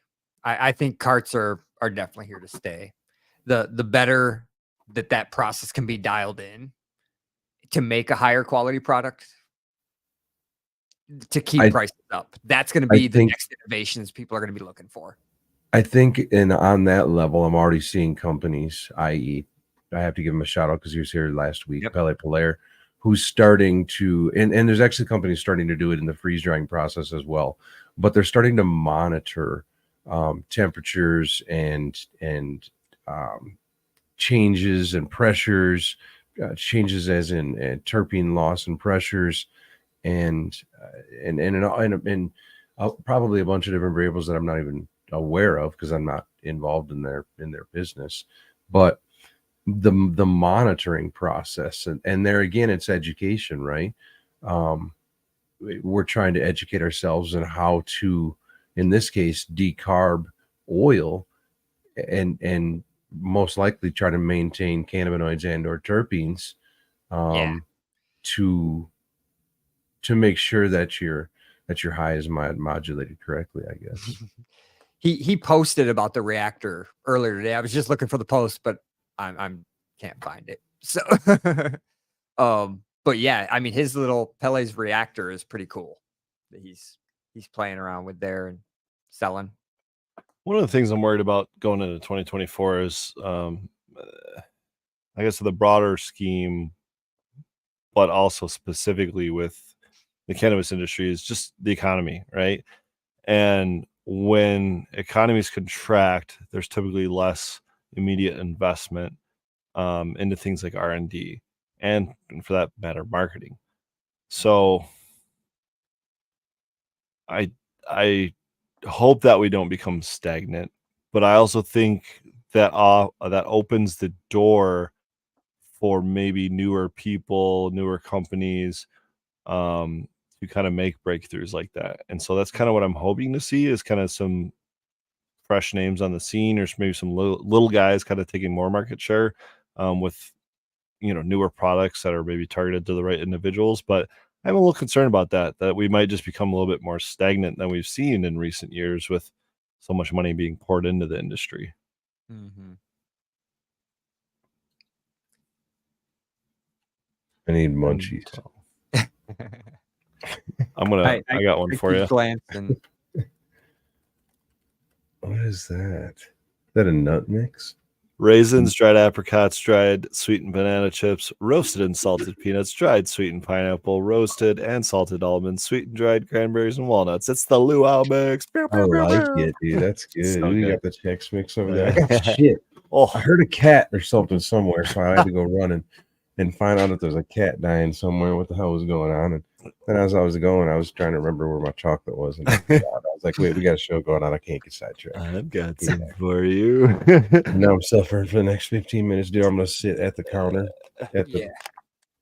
I just This cracked that happens- thing, and I shouldn't have because now the whole room smells like Chex Yeah, Mix. dude. Now it's gonna make I could it smell so it much through the worse. freaking screen. Oh my god. We do this every time in the MBGS. We end up like spending the last like 10, 15, maybe 30 minutes talking about food munchies. And we're just like, It's "Oh, a yeah, we're gonna large make some part of pancakes." our freaking community. It just is, man. Well, speaking of food, we're Cannabis having makes- fun with the baby. I'm teaching him gardening, so we sprouted Ooh. 10 different apple seeds, and we've got 10 little paper cups. We've got 2 of them Nice. ground, and every day he's coming Nice. up and apple trees, like let's Oh, go. yeah. That's Like, awesome. Going back to the munchie thought, do you think, no, I mean, on a serious level though, do you think that it ties in with the question of why gummies, why chocolates, and as far as if we're taking a medicine, why are we having to eat a chocolate or eat a gummy or eat a Again, you it think- has very little to do with medicine and a lot to do with regulation. Agreed, but do you modernization. think that there's assuming marketing is a large portion of that, which we have thought, do you think that the munchie part of that has been included in the marketing of having something? Because think about it, man, you're sitting around and you're high already because you just ate a Right. gummy, and you see that thing of gummies over there, and you're like, gummies. like that, I was You gonna just say eat that's one of the another worst gummy. things that happened to us was someone Greed. made the puppy chow, the peanut butter chocolate cereal mix crap Mhm. infused. So it was, they're Mhm. like, here, eat 3 pieces and you'll be I'm good. So we in. ate 3 I'm pieces. in. Then about a half hour later, we all had the munchies and we're just sitting there eating more and more. Yeah. Holy shit. Yeah. Like that's just a spiral. It's bad and or good depending on who you are. It was a fun night, but yeah. I think I was listening to a podcast. I think it was Shane Gillis, a comedian, was telling a story about it. He did that kind of unknowingly or accidentally or just whatever. He was already too high or drunk or something and started doing that with mushrooms. Just had the Oh. munchies and started just pounding a whole bag of mushrooms. Oh my goodness. That could Yeah, be a that could tough make one. for a long weekend. There are some people real. who, and I really don't. Of course, we can't test anything yet, and we can't. Let's just put it that way. We don't have federal funding to do a lot of testing, a lot of research that we need to do. But there's a lot of people who can't take edibles. Not can't, It but doesn't affect them. well, I guess they're that side of the fence as well.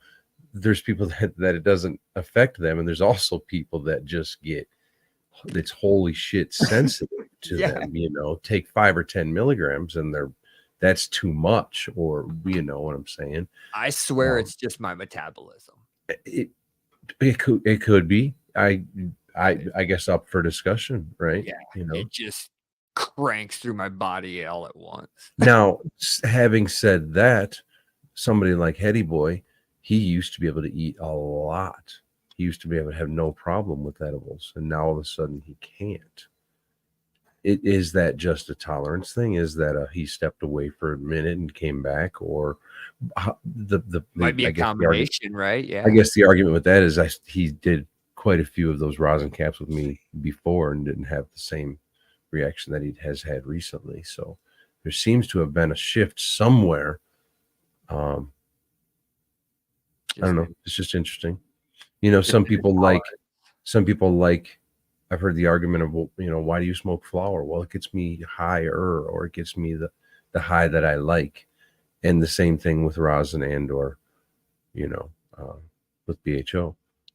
I truly feel like I'm medicating when I'm smoking my extract Yeah. because it is such a flavorful experience.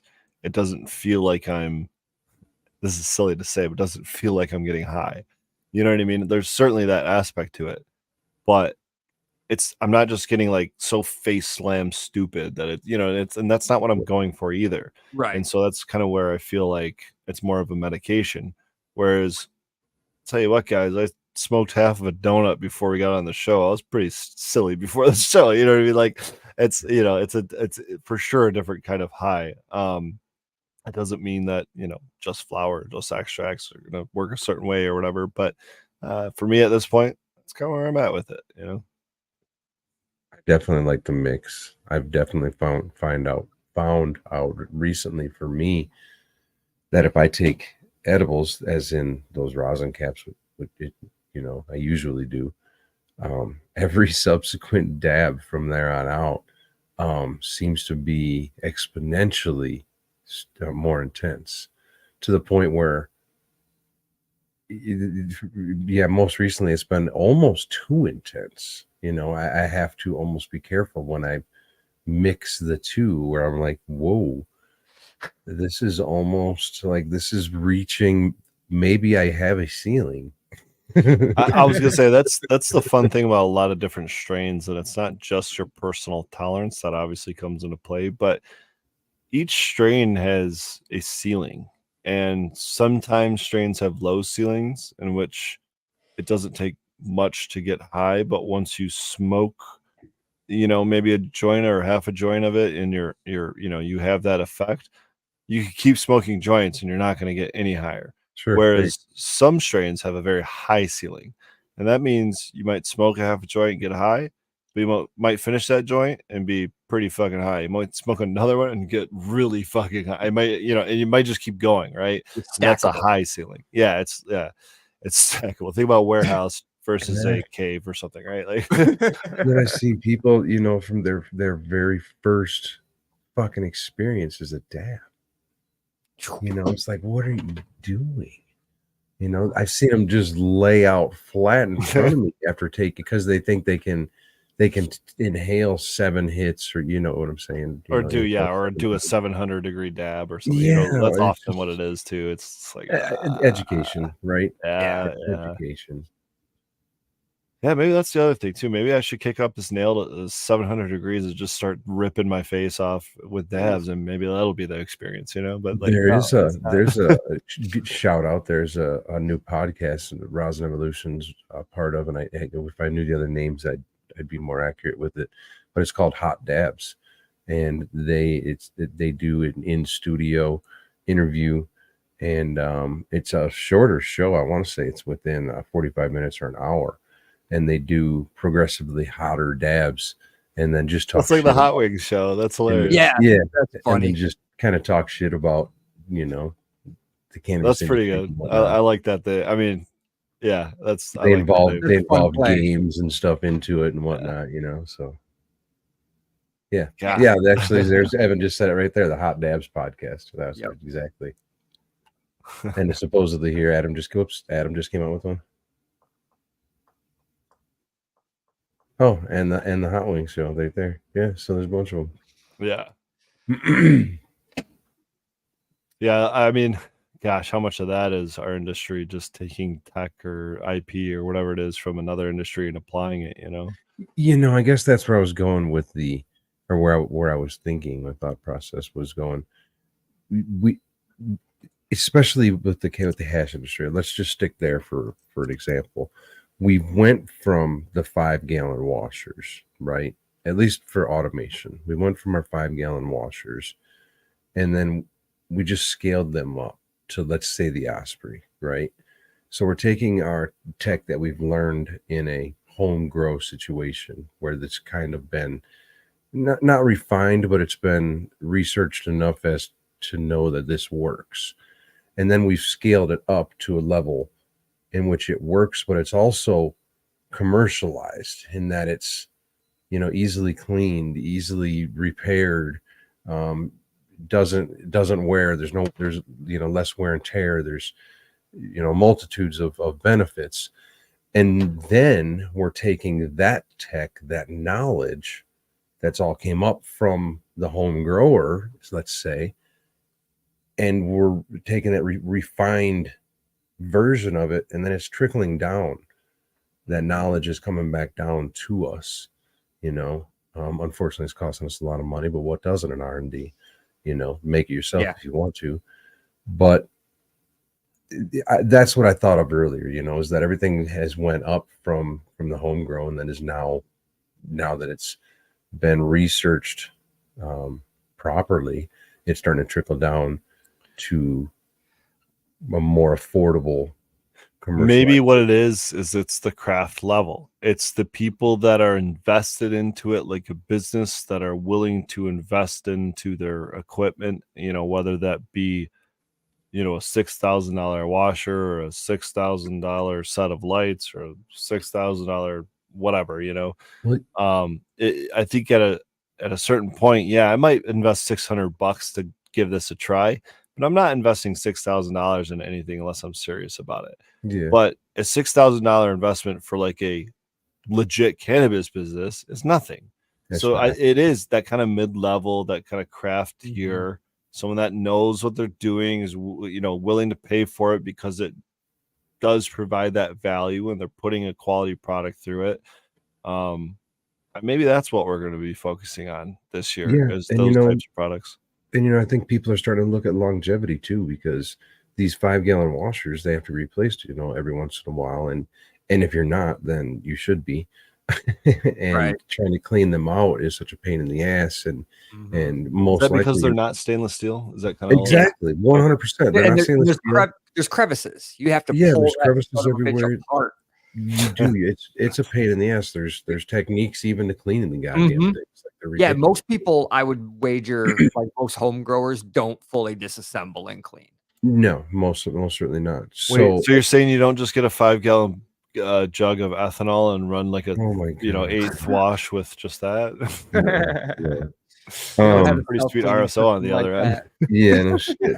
No, so yeah, it's a problem. It really is that, and that's why the home washer, the home processor, at least on the whatever, on the solventless side, is excited to see something that can potentially be cleaned easier, at least on the craft level, like we were talking about, that can be 100%. cleaned Yeah. easier, kept clean.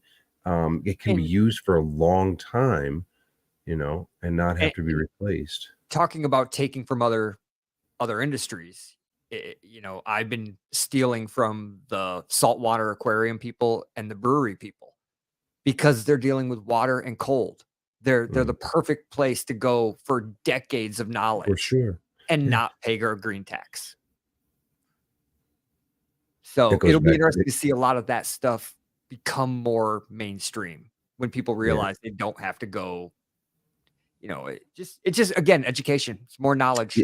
As long as everybody's willing to learn, you know, and that goes back to the Mhm. master thing, you know, you consider yourself a master, you'll never learn anything, you know, but as long as everybody's willing to learn and willing to keep their minds open to the possibility, you know, give everything a chance, you know, even though it might be wrong, walk down Yeah, that road and see. I've spent a Might year lead to a different idea. I've spent a year building my system, and in that year, because that's all the knowledge I've had for 25 years of growing in this build. And in the last year, I've come up with 10 new ideas I could have put in it. There you go. You're never gonna stop, you know? It's always getting better. And that's we're gonna come to an inflection point, hopefully, with craft equipment. Like, that would be nice. We need more of like what Low Temp did and what Pele is doing. Agree. For girl, One the of the biggest one of the things you asked earlier, and I don't think I ever addressed, was potential for using different solvents. Mhm. And I just did a quick Google search, and there are, I mean, according to this one website, there's 75 possible structures for C10H22. So there's single, double, triple carbon bonds. I mean, there's just a lot of different ways to do Eh, it. and just figuring out Yeah, which and so Wild. Looking at the properties of those and then applying them, but also having access to them, I think is a big part of it. We honestly, we're buying what these guys are putting out there, from a manufacturing standpoint. I don't know how much R&D is going on. I think it really is up to these brands to do that R&D. So unless you're investing it in yourselves, which maybe we all are, but at a certain scale, you probably aren't. That's where these kind of ancillary businesses come in. And so let's continue to support them, huh? Yeah, for sure. Absolutely. Cheers, guys. Have a great night. We'll see you next week. Take care, everyone.